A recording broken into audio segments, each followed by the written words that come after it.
warahmatullahi wabarakatuh. Perkenalkan, nama saya Nurmin dengan NIM A50119074. Ya, baik, saya akan menjelaskan teori psikologi individual oleh Alfred Adler. Psikologi individual dikembangkan oleh Alfred Adler sebagai sistem komparatif untuk memahami individu dalam hubungannya dengan lingkungan sosial. Alfred Adler sendiri lahir pada tahun 1870 di kota Wina. Adler pertama-tama berspesialisasi dalam ophthalmologi dan kemudian mengambil alih bidang psikiatri. Ini adalah awal dari kolaborasi antara Adler sebagai anggota dari Freud, dan secara bertahap Adler menjadi presiden Vienna Psychoanalytical Society. Kemudian, pada tahun 1911, ia mendirikan aliran baru dengan nama individual psikologi.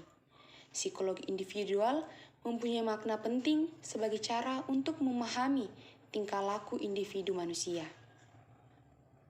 Pengertian seperti gambaran semu, rasa rendah diri, kompensasi, gaya hidup, diri yang kreatif, memberi pedoman yang penting untuk memahami sesama manusia.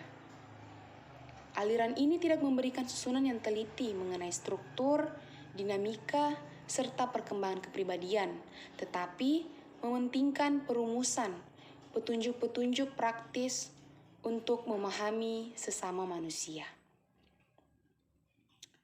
Berikut adalah pokok-pokok teori psikologi individual yang dikemukakan oleh Alfred Adler.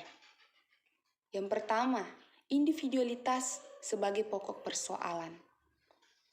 Adler menekankan pentingnya kualitas untuk individualitas kebulatan dan kualitas manusia. Menurut Adler, setiap orang memiliki motivasi, karakteristik, dan komposisi nilai masing-masing. Semua perilaku manusia bersamanya membawa gaya hidup yang unik. Yang kedua, pandangan teologis, finalisme semu. Adler melihat kesadaran sebagai pusat kepribadian seseorang, bukan alam bawah sadar. Psikologi individu Adler melihat individu sebagai makhluk yang bergantung secara sosial.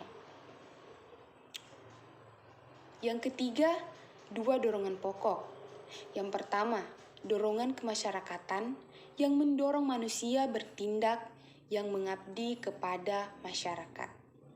Yang kedua, dorongan keakuan yang mendorong manusia bertindak yang mengabdi kepada aku sendiri. Yang keempat, kompensasi. Kompensasi atau harga diri rendah dalam arti luas, yaitu kurangnya diri atau kompleks rendah diri yang dihasilkan dari perasaan nilai rendah atau kemampuan rendah dalam bidang kehidupan tertentu. Yang kelima, dorongan kemasyarakatan. Secara spesifik, dorongan ini berbentuk kerjasama, hubungan sosial, hubungan interpersonal, keterikatan pada kelompok, dan sebagainya. Yang keenam, gaya hidup. Gaya hidup ini adalah prinsip yang dapat Anda gunakan sebagai dasar untuk memahami perilaku Anda. Itu dibalik karakter manusia. Setiap orang memiliki gaya hidup mereka sendiri. Yang ketujuh, diri kreatif. Menurut Adler, orang adalah seniman dalam haknya sendiri, yang berarti bahwa setiap individu dapat memiliki sesuatu yang berbeda dari yang lain.